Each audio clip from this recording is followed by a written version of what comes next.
to today's webinar from the Open Group. This event is being brought to us by Enterprise Architects, which is an extremely active member of the Open Group.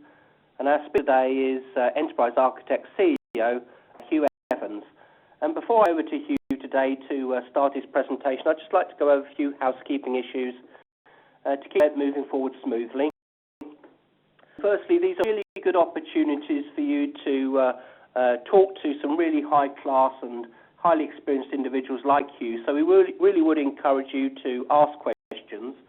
If you'd ask a question directly to today's speaker, then probably the best way to do that is to use the text QA facility. If you write a question in there, please can I ask you to address it to all participants, and that one gets to see all the questions that are being submitted. We will intend to try and answer as many questions at the end of today's presentation, but clearly if we can't get through them all, then we're always happy to take any missed questions offline. If you'd like to make just an observation, or you'd like to share a comment with a fellow attendee, then probably the best way to do that is the text chat facility. This presentation is also being fully recorded, so if for any reasons you have to leave early today, or if you experience any local technical difficulties, I know we have in the past experienced some local audio problems, then a full recording of this presentation will be available from tomorrow, and you have registered for today's event, then you will get an email with the appropriate link to where you can access that recording. I know in the past that Enterprise Architects have also always made their presentations available. The slide decks are always popular with people who attend these events, and I'm sure that you will provide a link or give you an idea where you can get your slides in the future. So that covers my part. So Hugh, if you're ready, can I ask you to make a start? Sure, Simon, and thanks very much to the Open Group for hosting this webinar. Welcome, everybody. Hugh Evans, as Simon mentioned, and I'm real glad to have you all on with me. This presentation is about disruptive innovation, and specifically digital disruption and the challenges and opportunities for all of us here in the EA world. This is part of the lead-up to the conference later this month, which is focused on business transformation in finance, government and healthcare in London. And I'm looking forward to catching up with a number of you at that event. Enterprise Architects, just a quick introduction. We're a specialist enterprise architecture firm focused on strategic management consulting and talent services in the architecture field. We do projects all around the world, helping organisations to use architecture to improve their performance. That should be on your radar. We've already mentioned the Open conference this month. We've got a bit of a special activity on the backside of that conference, which is a two-day course, Discovering Architecture, which is a shortened version of our four-day public course. The public course is actually being launched internationally in London the following week. So if you want to check it out, you'll find the details on our website. So we have Chris Bradley, who's our Enterprise Services Director in the UK. He'll be deliver a presentation on data modelling fundamentals at the Data and BI conference in London, and then two further conferences happening in Australia in November. So quite a busy conference period for over that time. Now to join the discussion with EA, you can find us at the website, Twitter, LinkedIn, Facebook, and you can, if you'd like to subscribe to our blog with the recorded version of this, actually going to have a SlideShare version of this up on our blog in a few days' time. So you'll be able to get the slides on SlideShare, and you'll also be able to subscribe to our mailing list and our blog. But let's get started. I've got quite a lot to get through here. Actually, do need to review any part of the presentation, as I mentioned. Just don't hesitate to download it from the Open Group website or come to our website. And, have recognise that this presentation looks a little bit different to our usual presentations. And actually, Clayton Christensen, who coined the term disruptive innovation, said, "You cannot analyse the future, you can only analyse the past. You imagine the future, and good theories that allow you to predict it." This presentation is very much about the future of EA. And by EA, I mean both our business, Enterprise Architects, and the way that we see the industry of enterprise architecture evolving. This is a vision that we have for the development of the discipline. The presentation comes in three parts. The part is focused on investigating really what is disruptive innovation. The second part is focused on the digital side and looking at digital disruption specifically. And finally, we get into what this all means for EA and what the challenges and opportunities of the practice as we see it.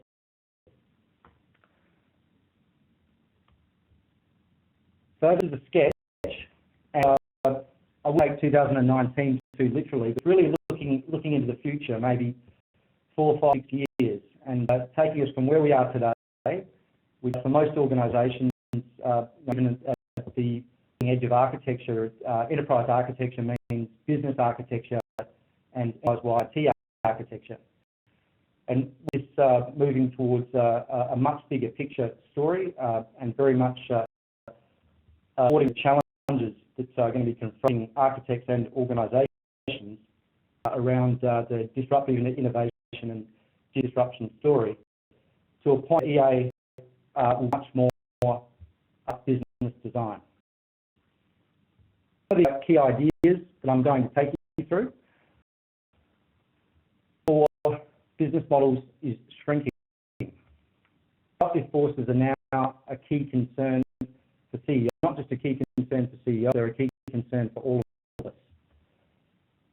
Under's capabilities is absolutely central to the disruption strategy for organisations and for the effective execution of new business models. This is a key point because this is where the architecture story hooks in and is relevant to the broader disruptive innovation story. Now, as a consequence, the new architecture job family is emerging. As I mentioned, we believe that EA will business design. So, what do I make disruptive forces? What exactly is disruptive innovation?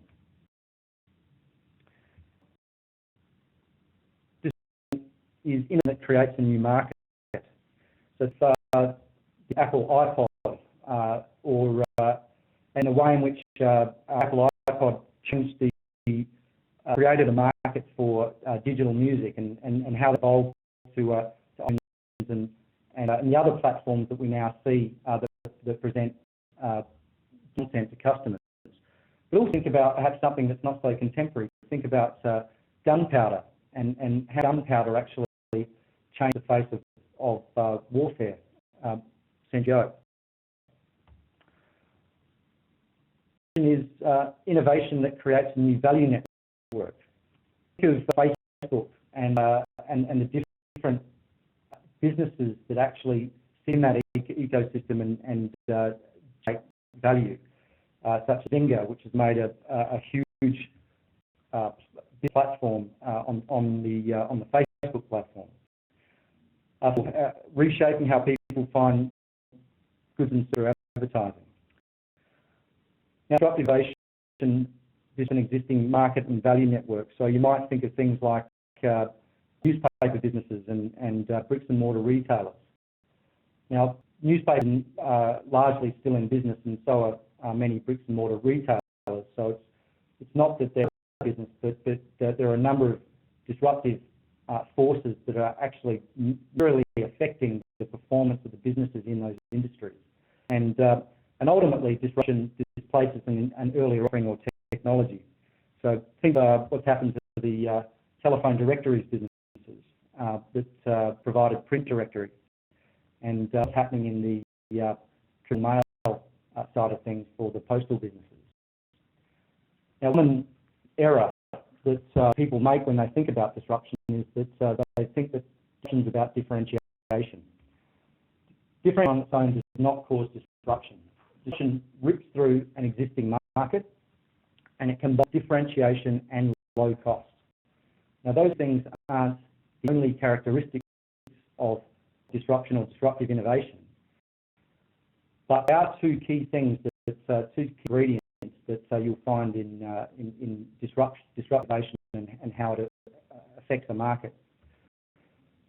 In markets, we have the circumstance where businesses need to compete on trade-offs. So either they create products that deliver features and value propositions that the customer segment engages with, or they present a product at a low cost that customers see as great value. Ocean, in the traditional markets, we see an alignment with either this differentiation or low cost. We see value innovation occurring where the new entrants create a offering that really gets that value cost trade-off and allows to align with or to draw from the differentiation and the low cost that's being offered by the disruptive entrant. And this sort of low cost is quite key because a disruptive entrant and disruptive innovation typically will provide an inferior product to what's available in the market in terms of its sophistication. But the quality of what it actually offers, one or two things that it actually offers to the customer, is exactly what that particular customer segment is looking for, and it does it at a game-changing price, changing cost structure. And for the incumbent to compete with that is that they bring a significant cost base with their operating model and way of doing business, and nigh on impossible for them to restructure their organisation to deliver a competitive product at that cost. So, speaking, there are two types of innovations in business in this context. You have sustaining innovations where incumbents improve the product feature set, innovate the product, and in that type of market, the incumbents' market share and the share and the share of voice in those markets nearly win.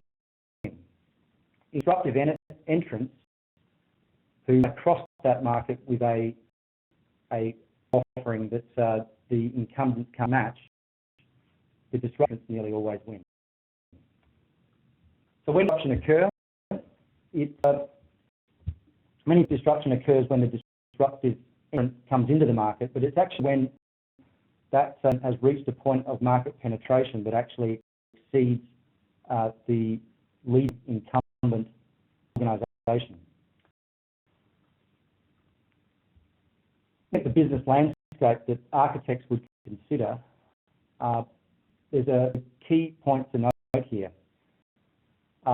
This diagram looks at the business motivation model, the business model canvas at the business model level, the discipline orientation of operational excellence, product leadership and customer intimacy, and the capability model, and the underlying people, process and technology and the information flows.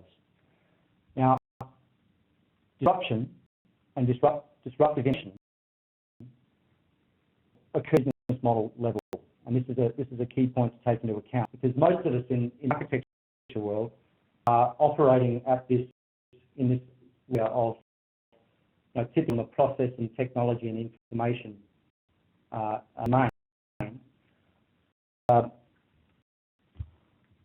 Organisations with business architecture are now using capability-based planning and business motivation as a key orientation to the architectural work that's being done.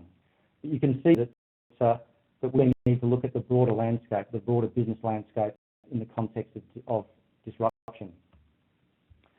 Now, I attended a function in Holland a few months ago, and with the Business Model Inc. guys in Amsterdam, and they're fantastic. If you haven't come across them, you should check them out.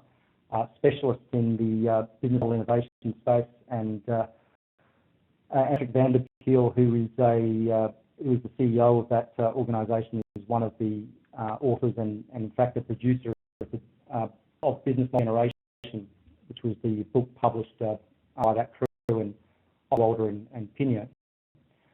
Now, I caught up with Alexander Osterwalder at one of his presentations at that event, and he took us through the business model mechanics. And really what this speaks to is the fact that disruption, whilst the differentiation and low cost dimensions to it are very important, there are actually a number of dimensions to disruptive business models that also take into account, and I'm going to quickly zip through some of them. So you've got switching costs. So how expensive is it for your customer to switch to another provider? Think of iTunes. You know, all my music is on one platform. Do I really want to? I've spent a lot to get it onto that platform. Do I really want to shift?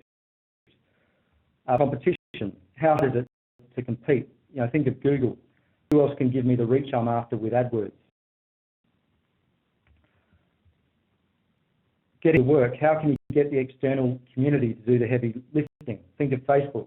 1 billion people generating the product there for free. Scalability. How big and how fast can you grow? Think of Twitter. Just need to sign up. Spend. You run a business with little or no working capital up front. You know, think of this model. You pay me, I'll build it, and then I'll send it to you. Recurring. How often can you click the ticket without having to sell again? Think of Uber. Some of you might come across Uber in the personal transformation industry. You know, with Uber, and, Uber will take 20% of the ticket on all car fares. Game-changing cost structures. How can you run a big business on a relatively small cost base? Think of Facebook. A few thousand people supporting more than 1 billion users to do the work. I'll talk a little bit about the industry life cycle here and how the disruptive entrants move through the industry life cycle. So disruptor enters, and whilst they started with a disruptive innovation, at the time they improve the feature set of that disruptive innovation, and they go through a more sustaining innovation process. A point known as the shakeout phase, where a number of entrants have joined, they've seen the opportunity, and a particular product wins out. We shift from product innovation into process innovation, and ultimately to the stage of maturity, where share revenue, of course, and the costs per unit become the key for those fighting in that market.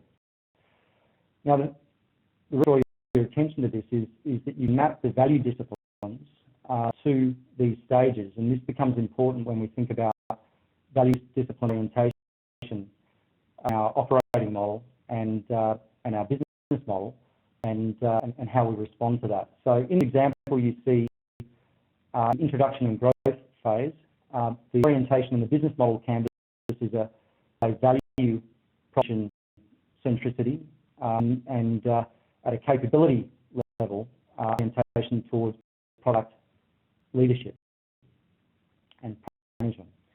Then we move into the mature phase, where a business needs to make a choice between customer intimacy and operational excellence as its core value discipline. You don't do all three of these things, but from an operating model perspective, you focus on one. In one phase, you try and sweat the industry as much as you can by reducing your costs and producing as much operating leverage as possible. So now we move on to what I regard as a very key slide in this presentation, and that is the life cycles. So you'll all be familiar with the product life cycle and it's business models. You know, we don't think of business models necessarily as actually having a shelf life, but 30 or 40 years ago, organisations could relax in the hope that their business would actually have a very long, useful life. But the issues that are occurring now with disruptive innovation, and as I'll go through with digital disruption, are creating some significant problems for businesses being able to sustain a business model for the 20 or 30 years. You know, perhaps it's now more like 5, 8, 10 years. for a business model.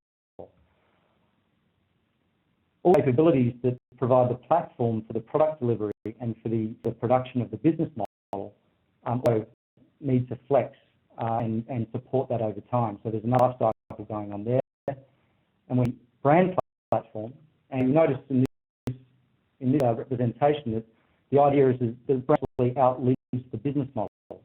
Think Virgin and the success of the Virgin brand and the way in which that's been reapplied across many industries. That's a great example. And really the enterprise, and when I talk about enterprise here, there are many enterprises within the enterprise, you might say, but this is the big enterprise. This is the big picture, and this is thinking about the perpetual going concern.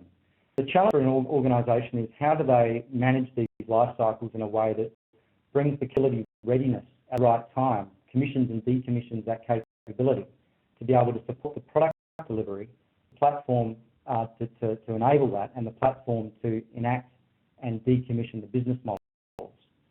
And cycles, as you can see, also map to the value disciplines. And it's our view that architects really need to understand how to synchronise and harmonise life cycles. Many of you will be familiar with the idea of chunking in architecture, which is about focus different architectural capabilities across different parts of the business to architecture thinking through the organisation in a coherent and cohesive manner. And it's our view that the challenge for organisations to think about bringing business models online and shifting from one business model to the next and enabling the platform and the capabilities really requires that type of thinking. So I hold thought because I'm going to come back to that in a further part of the conversation. So let's get on to digital and understand why digital is so important. Digital because it accelerates the rate of disruption. It advertises the new technology providing greater access, and access is a key point because more access and speed provide greater scale and scope of market penetration for those that are leveraging that digital capability. This story is that being to produce, distribute, and make a product using digital means fundamentally accelerates the rate of disruption if this is a disruptive innovation that's being brought to the table. And this is where this idea of business models and the type of business models becomes so important. Now, talk about digital. Most of the literature you'll see in much of the commentary today is looking at the definition of cloud, mobile, social, and big data.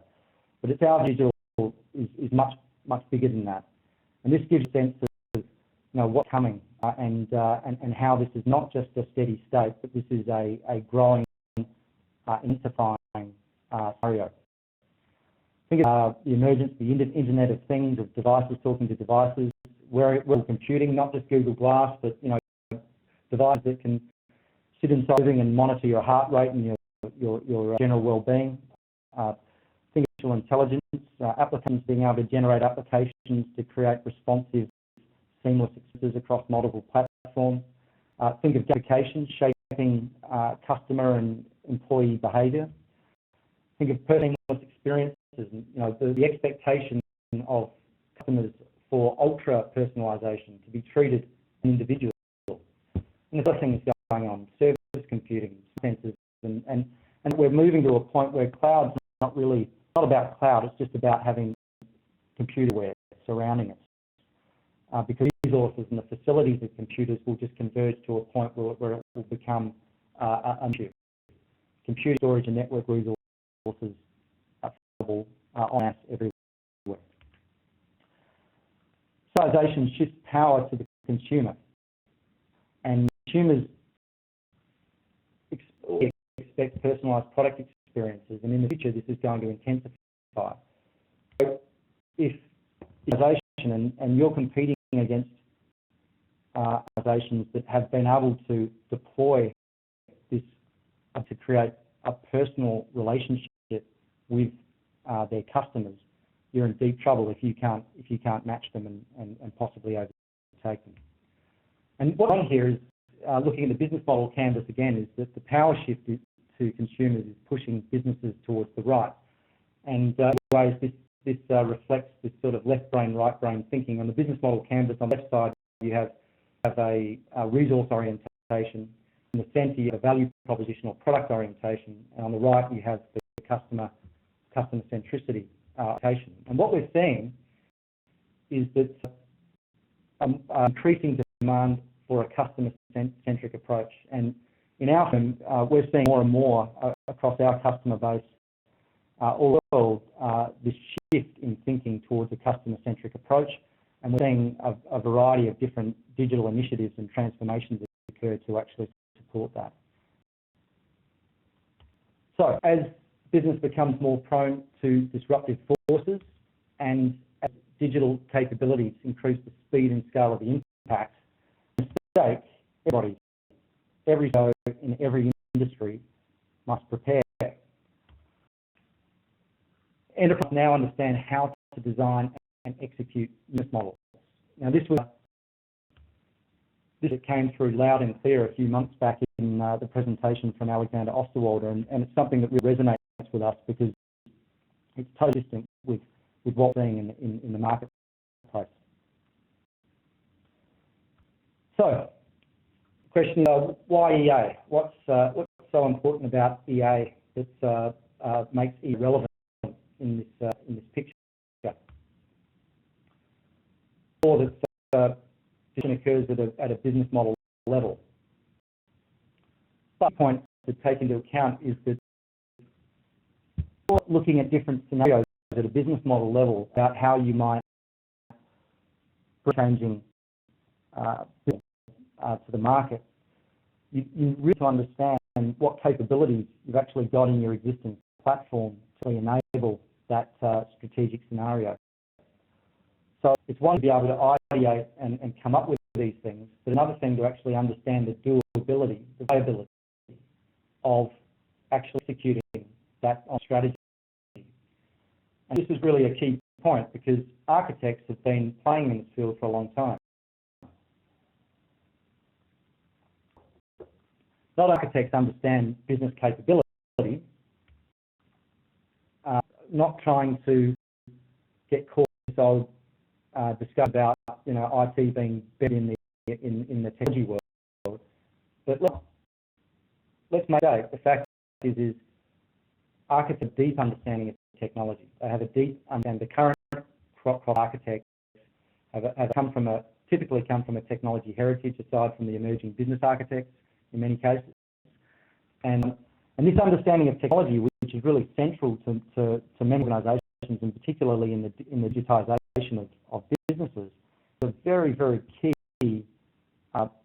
point of value for the architecture community to leverage when looking at the needs, if you like, of the organisation around us. But for architects in that context is to be able to lift their conversation to the right level, in the right way, to the right people to be able to have that discussion. So not turn away from technology. Let's recognise that we need to know what's in our platform, what capabilities, technology capabilities can be leveraged at a business level, what business capabilities can be leveraged in our platform. So what needs to be acquired and developed to put in place a particular disruptive strategy. So talk about the architecture mandate. This is a document that's come from previous presentations from private architects. Organisations are here, which is they have a from architectures about projects and then portfolio and programs to a point where it's about improving options and business capabilities and enabling transformation and building the platform that organisations can then compete from. But in our view, we also need to take this further, and you'll see this like some of the previous slides around the life cycles, and the value discipline orientation. So here we have a focus on improving product and service performance. And beyond that, improve market performance, and beyond improve business model portfolio performance, realizing that we need to think of business model generation as a key capability for organizations to develop a production line of business models, and we need a separate capability to execute. Not slide too much. It looks a bit, but really what this is trying to convey, and you can look at this if you go back through the recording or in the slide share. But basically, this is trying to convey the urgency. In different industries, disruption is going to sweep and affect different timescales. And if organizations are going to need to get their act together to disruption, and ideally actually be on the side of actually prosecuting the disruption rather than on the receiver, they're going to be ahead of the curve. And this really is the mindset that they need to adopt, to recognise that they need to bring architecture thinking up the stack, to get an understanding of business capabilities and the doability of different business model scenarios, and bring that architecture thinking through organisation to the right level. So architecture thinking needs to go up and down the strategic stack. So we all know the business capability anchor model, looking at both functional and cross-functional capabilities. We of course about people, process and technology and the information flows. We'll make one point here that the people side of capability is, I think, something that's under in architectural practice and thinking to date.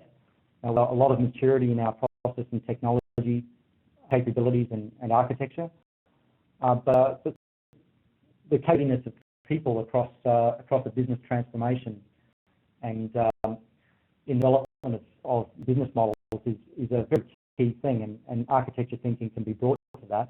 Something that our Chief Architect, Craig Martin, will be speaking to very specifically in the conference that is occurring this month in London at the Open Group, with the Open Group. So innovation model, which is something that we use as a key reference to orientate thinking for essentially what's driving the organisation and what does a good decision look like. Now the development of the business model canvas as a key part of the stack, and of course the value discipline orientation. So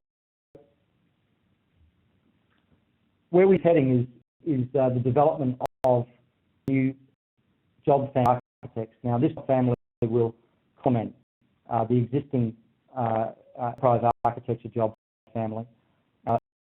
It's really logical extension, and perhaps many of these people will not come from architecture backgrounds, while some will. But the way we see this evolving is an alignment to the locals and to the value disciplines that organisation needs to support. So at the top level, you see the environment and the candidate business models, the business model design being supported by a role along the lines of a strategic business architect or business designer. At the market model level, we might see the emergence of the business architect with a market orientation. At the services model level, a product and proposition oriented business architect. At the operating model level, a capability architect incorporating people, process, technology and information. So you can see that these architects take the business model view as well as the value discipline alignment down through that position. In the organisations, you might find that you have all four of these roles emerge over time. So any given time, a particular value discipline orientation will require a particular emphasis at market, product, or operating model levels. So, what does a strategic business architect or designer look like? Well, this role we see, and let me just say that these concepts this is a sketch. This is not meant to be a definitive, comprehensive statement. This is trying to give you a feel for where this is headed, what sort of people might be taking on these types of responsibilities, and how it might develop. So the way we see things developing is the potential for the business designer to really have a very, very strong understanding of business context, of strategic management disciplines, of disruptive forces, of course, understanding the asset and enterprise life cycles, apparently understand business model innovation and scenarios, and would essentially be able to mix it at the very, very senior level inside the organisation. The sort of personality they might be, the sort of things they might dream about would be that be pattern-based thinking, they'd be very future-oriented, very driven, very high-performance-focused people, and of course these types of people, as you'd expect, would need to be exceptionally intelligent, capable people to be able to mix it with the top level of business. Of course, the people that they would deal with or speak to would be the heads of business. The business with a market orientation would be looking at, we need to have a deep empathy, deep understanding of what motivates people, a good understanding of personalisation and how to bring individualized experiences to the customers. They need the commercialisation process and go market, be very tuned into trends, a deep understanding of digitisation, and of course the channel strategy, in the segments, industry dynamics, that sort of thing. The sorts of things they might imagine would be again very future oriented. Sort of imagine this would be the sort of person who would love Mad Men, for those of you who like that show. The viral behaviour and just behaviours, how people interact with each other, interact online, and how they interact with a value offering. These would draw deep ability to emphasise. I see this role as being slightly centre-right. I think architects generally have a good balance between left and right brain thinking. We might imagine that this role would be slightly more towards the emotive, the ageing, certainly from analytical data, but also being able to work with instinct and understand timing intuitively. As with the other, would certainly speak with and deal with the senior members of the organisation, but we'll also have a strong dialogue and support the role of the CMO, so marketing, development, sales, strategy, etc. Some people might read into this and think, are roles currently being delivered by other people within the organisation? And of course, to a great extent, they are.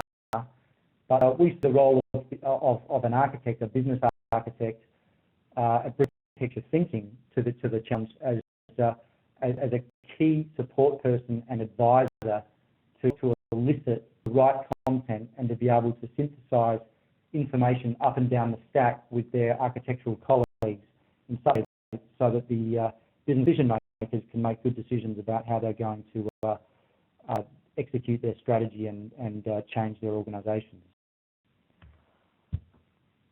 The architect with product and proposition orientation will, of course, need to understand innovation. They need to understand product platforms, pricing, of course, promotion, place, these sorts of things. Very strong understanding of digitisation and technology. That they'll have a great eye for design, a good sense for partnerships, applying the value chain, and really have a deep understanding of the value of product, user and customer experience to their organisations. Of utility, of generating delight, of bringing products to market, of value design would be very much in their mindset. And so again, as with all architects, would be super smart and meticulous planners. I see this role as very much a centre brain thinking role. It's a role that really does balance the analytical with the intuitive, and a good understanding balance between form and function. And you'd expect, again, dealing with leadership in the business, with also an emphasis into product development and into business development and sales. Architect. Now, this is really a role that exists today, and this is the juncture, I think, for where the enterprise architecture discipline currently resides. We're seeing a convergence to some extent between business analysis and the traditional enterprise architecture universe at the architecture level, and then up into the strategic architecture layer. What you'll see here is a number of the things you might expect to see with a traditional enterprise architect and business architect. So you're seeing things like functions, process, business services, information data, applications, operating models, business capabilities, strategy, model models, that type of thing. After that, you'll see in this the idea of organisational design, of gamification, of under human behaviour. So you see a composition, if you like, or a specialisation within the capability architect for people capability specialists, as well as process and technology and information capability specialists. They would invariably love the idea of using technology to make their life better, so they dream about telecommuting from the beach. They have futuristic ideas, technology, diplomacy, politics, and typically they'd be great educators, great listeners. We see a slight bias to the centre left thinking with this type of role. My experience and our experience here has been very much that the community has been just slightly biased towards the analytical side to date, and we see this role potentially might do that, but perhaps not the people-oriented business capability architect. This role would certainly have a deep understanding of innovation and technology, and no doubt have experienced business transformation over and over. And of course, dealing with the leadership, but also having that deep connection into the tech domains with the digital officer, the CIO, the chief knowledge officer, and IT heads, etc. Tools that these roles might produce. At the strategic layer, you might see things like business canvas, looking at vision canvases, business model canvas, look at different types of model scenarios and testing that through types of engagement inside the organisation, also external with customers. You might see pest cell type scanning and good understanding of business motivation. Architect, marketing level, you might see deliverables such as journey maps, customer experience, views, looking at brand architecture, and with the architect at the product and offering or property layer, you'd see things like value maps and product design models and roadmaps. And the visibility architect, things like chains analysis, visibility anchor models, your traditional BDAT models that most of us have all seen. So just to give us some time for questions, on the shelf life of business models is shrinking, and these disparate forces, the circumstances that are all in now, if CEOs are not paying attention to the effects of disruptive innovation or the potential effects, and indeed digitisation inside their organisations, they will be prone to some strong shake-ups in their industry. Business capabilities is very central to disrupting strategy and execution, and this is where architects get dealt into the story and get an opportunity to move down the stack. And as we believe a new architecture job family is emerging. Ultimately, EA will indeed equal business design. So that brings to a conclusion part of the presentation. I'm very happy to open up to questions, and if you get an opportunity to ask your question, feel free, please do reach out through one of these channels. We're really keen to engage everyone on this story, because we believe it's a very important story for the EA industry to get behind. That's good. Many, many thanks. And I do like your engaging approach to the presentation today. Really, really good, that. Yeah, we have a few questions. Before I get on to those few, can I just reiterate or refresh everyone's mind on how to get hold of your slides? We've had a few inquiries already. What would be the best way to get hold of a copy of your slides, Hugh? Sure. In a few days' time, we'll be publishing a follow-up blog website, where I'll seek to cover any questions that have been asked that didn't airplay in this session, and we'll be uploading this to SlideShare so that anybody can download it from SlideShare. You'll be able to find it on our blog. That's fake, and everyone, if anyone experiences any problems with that, then you can always send me an email, and I can act as the go-between and smooth any process issues with that. Yeah, right. Okay, let's get on to a few questions. We've got one question here from Mohammed, which is kind of duplicated with a few people, and he's asking, what tool do you use for EA, and what future capabilities and EA tools would you like to see? You can see by this presentation, I particularly like the pen and the pad, but there's actually one part of the presentation for just for the video. Didn't make it in the final cut, which talks about architecture thinking. And some might know that I actually have a traditional architecture background of building construction. And in traditional architecture, you have three phases. You have the concept phase, the documentation phase, and the contract administration phase.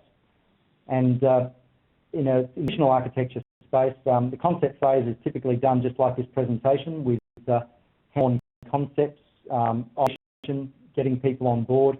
I think that this is style architects really need to start to think about using to engage people very early on in the process at a considerable level.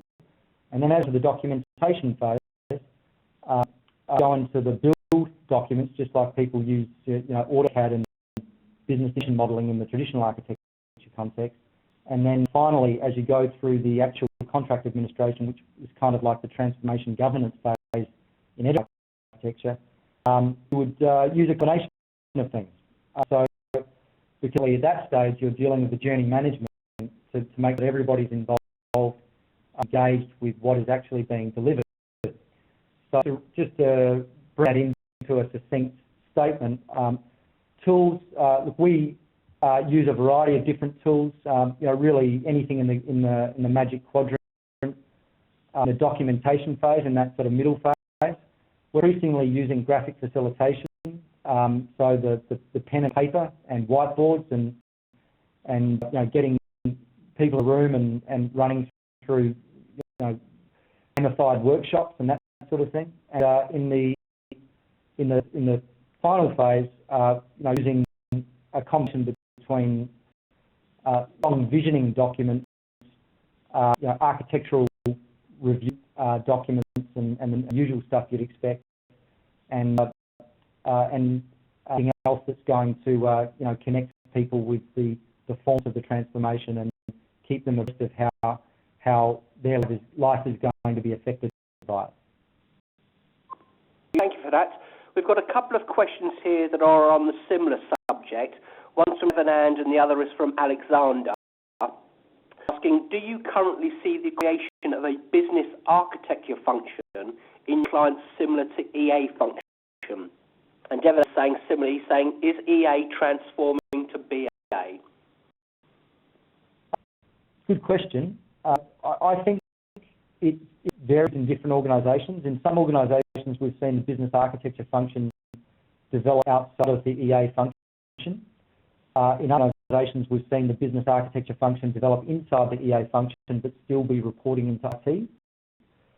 In mature and developed organisations, I think what we just see is an enterprise transformation function reporting into the chief operating officer often. And transformation function is not just about IT; it's about the whole people, process, and technology and business capabilities that are being commissioned and decommissioned over the journey of the transformation. So it's our view that at this stage of maturity in the market, that business architecture probably should be sitting to the CO line or perhaps into another line outside of IT. But I don't think that this has entirely resolved itself in many organisations. And if you look at this particular presentation I've just delivered, this is painting a vision that's well beyond that. That looks at architecture being highly visible at the CEO and the board level, and being seen as a key facilitator, not the hero, not the person with all the answers, but the person actually elicit and facilitate the right discussions at the right levels on the issues to manage the life cycles and to produce the right outcomes and support the right decisions that over the journey of the business. Thank you. And now I'm going to combine another two questions here on similar subjects. One's from Richard and one is from Nico. And they're about job families. And Richard asks, new job families look like business consulting, particularly as they are just advisory and not decision-making. How do you see these roles relating to actual business consultants? And Nick says, what's the timeline on the new job family?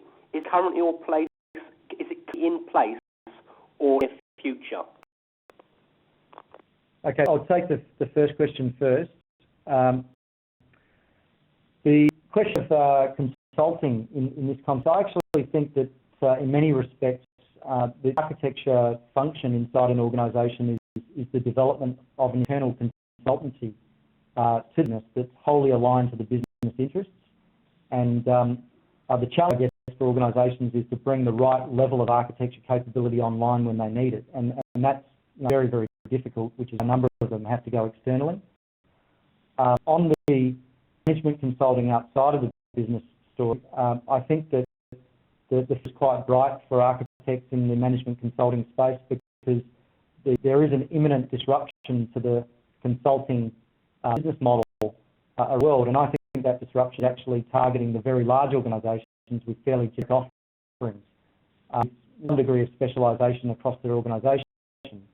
But the client community is looking for niche specialist expertise, and as a consequence, I think architects are in a good position from a consultancy perspective to that. On the question about the timeline, I believe that there are very, very forward-thinking organisations out there that soak this and rapidly respond, and it wouldn't surprise me if we would find a scattering of organisations that are already putting this type of thinking into practice. Probably the more agile, middle-scale, organisations that apply architecture thinking. However, I think for the mainstream, is that this is going to be a 3 to 5 year phase until we start to see a genuine proliferation of this business architecture up and down the stack, complementing the incumbent architecture capability. And for the very good market, I think that could be still even some way beyond that. So getting back to the impact slide a bit earlier, that I think that some organisations are actually going to the boat and that they'd be behind the curve, and they've actually considered accelerating their architecture investment mandate. They may well have got ahead of the curve a hell of a lot quicker. Thank you. A question here from Bruce. It's a rather long one, so I may have to read it, but it's from Bruce. Is there any push within EA discipline to develop EA methodologies that only produce architecture design, but generate actual data and business analytics to reflect IT asset costs, such as for new capabilities being deployed within an enterprise? Did you get it? Yeah, look, absolutely. I mean, there are a number of big EA players out there, in fact, who provide different analytical tools and platforms that largely automated that process, requiring the right kind of data inputs and the right kind of operation and management. And I think that kind of thing does exist. If the question's implied that maybe the architecture role could be somewhat through a tool set, through sort of an analytical or analytics capability, I really doubt it, because in architecture, the reality is 80-90% of the challenge is the person. It's not process or technology. Different technology is kind of hygiene, and architecture process is not rocket science. It's a fairly straightforward thing to do once you understand the steps. The ability to bring the right people, right ability to engage, synthesize, synthesize a list of the recommendations, navigate the politics, do all the things that you need to do to be as a trusted advisor and inside an organisation really comes down to the people. So I and Craig Martin's going to talk a lot about that at the Open Group conference in a couple of weeks. Okay, thank you. I'd like to move on to this question from David. He's asking, if a company is fast approaching decline of the cycle, what are the first steps to introduce a disruptive innovation strategy? Well, the first is understand how to bring a value innovation to the table. So disruption out, making the competition irrelevant by configuration of a technology product to the table that materially meets what the market's looking for at a cost the incumbent can't match. Now, if the decline phase, the thing you need to do is think about, well, are we going to a whole new business model? Are we going to develop and adapt our existing business model? What can we leverage in our capability stack that can be used as a running head start to be able to affect the business strategy? So it may well be that I've got a very strong brand that I can leverage because I've got a resonant position with a certain segment that I can bring a new product capability to the table. In Australia, there's a good example with the use of Digital Post Australia, which is a digital business that's been built from ground up, but is leveraging the parent brand equity, being Australia Post, which is one of the trusted brands in Australia. So it's understand what you can currently leverage and what you can acquire within your partner network and within your reach, and have the capability readiness to build in your enterprise platform is requisite to understanding how to execute an effective disruptive strategy at business model level. Thank you. Just keeping an eye on the time. We have reached our allotted hour, but I think I'd just like to combine two final questions. Clearly, we're not going to get through all of the questions that people have finally submitted today, but if anyone would like to take their questions offline, I'm sure we'd be more than happy to help them with those, Hugh. Last two questions I'd like to combine. One is from Scott and one is from Doug. Doug's question is there a way to start at the top with a business model development stroke transformation if you have a mature EA foundation? This question is, amongst global corporations, can you identify any leaders and laggards as to business architecture view of EA, and noticing that some, especially legacy corporations, are moving organically towards this model? I'll handle the first question first, and then I'll get you just to repeat the second one. The question on can you actually affect a disruptive strategy without a mature EA function, or how do you go about doing it? I think that there are a lot of smart people in organisations aside from architects who know a lot about their businesses, and of course you've got the CEO, you've got product heads, you've got people in the strategy department, people who know a lot about their business and know a lot about their ability to actually execute. A point about architects is they have a rich understanding of the capability profile of the business that really deeply understands the doability, the capability readiness and the maturity of the organisation to do it. So it's really the difference between gut feel that's coming from smart people in the business who know a lot about the business but don't necessarily have the empirical data and the deep understanding of capability, who could affect a disruptive strategy and apply business model innovation, but possibly with the degree of exact performance that you would hope to, or more exacting performance you would hope to achieve with a more rigorous architectural method. So could you just repeat the second question, please? Of course I can, Hugh. So this is from Scott, and he's saying, amongst global corporations, can you identify some leaders and laggards as relates to the business architecture view of EA? And he's saying, noticing that some, especially legacy corporations, are moving organically towards this model. Yeah, so I think about any organisation in particular, I don't think it's appropriate in this forum to do that. But what I will talk about is industry. We've seen that any industry that fundamentally deals with data and is under threat or can leverage digitisation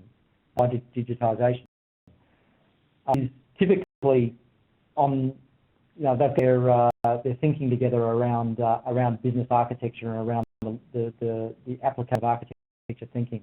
So if you look at the insurance sector, we're seeing a lot of interesting stuff in the insurance space, in the banking and financial services to some extent, banking to some extent, in addition to other financial services.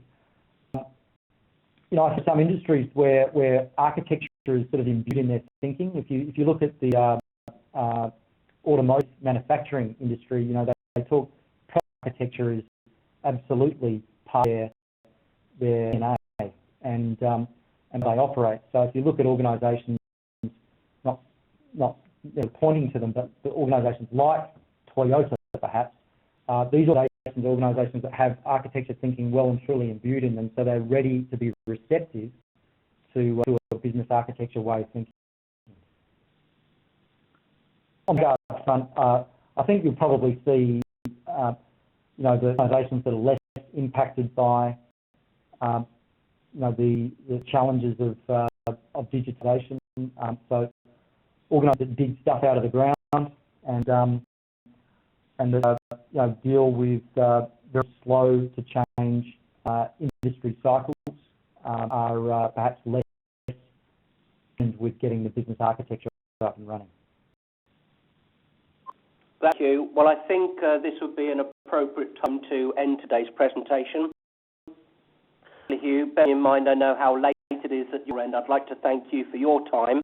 I'd like to thank everyone else for their time for joining us today. I would encourage you all to keep a watching eye on the Open Group's website. We do have an ongoing schedule of these events, We would like to see you again at future events. So, Hugh, do you have final words you'd like to close with today? Just appreciate the opportunity from the Open Group. Just a reminder to everybody that if you'd like to catch up in person, I'll be at the Open Group conference in London with Craig Martin hosting the professional development track.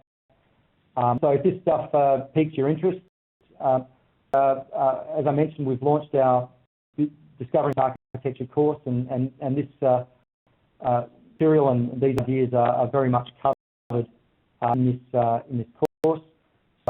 We'd love to hear from you, and please, if you want to join the conversation on our website or through channels, don't hesitate. So we'd love to hear from you. Thanks very much. Thank you very much, and we'll speak again soon. Thank you, everyone. Bye.